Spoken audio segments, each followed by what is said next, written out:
John, how does it work in terms of you, from a strategy perspective? You know, there's every channel all competing. You guys have got to come up with where you're going to execute or where you're going to put it.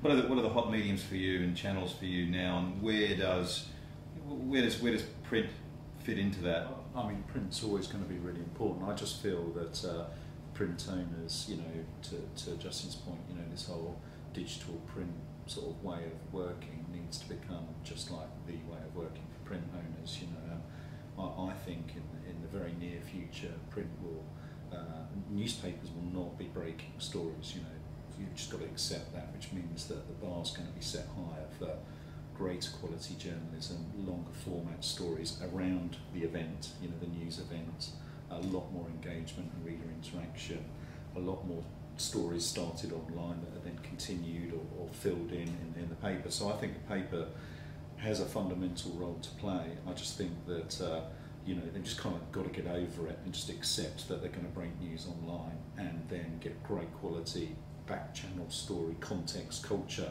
through the paper, which is slightly different journalistic skills. But you just reminded me, three of the very best bits of work in the Spikes were from newspaper groups who had really broken the boundaries. There was do you mind if I just... Sure, absolutely. Yeah, there was one from the Times of India, yeah, which was absolutely amazing, which was the Times of India partnering with the main quality newspaper in Pakistan, which I can't quite remember the name of, but they did a peace project, you know, big togetherness, and I think front page of the Times of India said we must love Pakistan, and it was a real example of how newspapers could be a real cultural force for good. So that was one.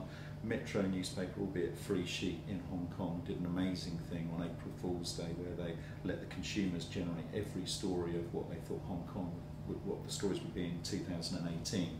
So effectively they got them to project forwards and tell the consumers told stories that appeared in the paper, but they got around press censorship and a lot of the issues in China, and actually the newspaper was absolutely fantastic as a result of it. And then Asahi Shimbun, which is like a massive paper, as you know, in Japan, did a special issue with kind of 3D lens for all of their subscriber base for like 2 million readers, and those three bits of work showed, I thought, you know, real origination around how to use print.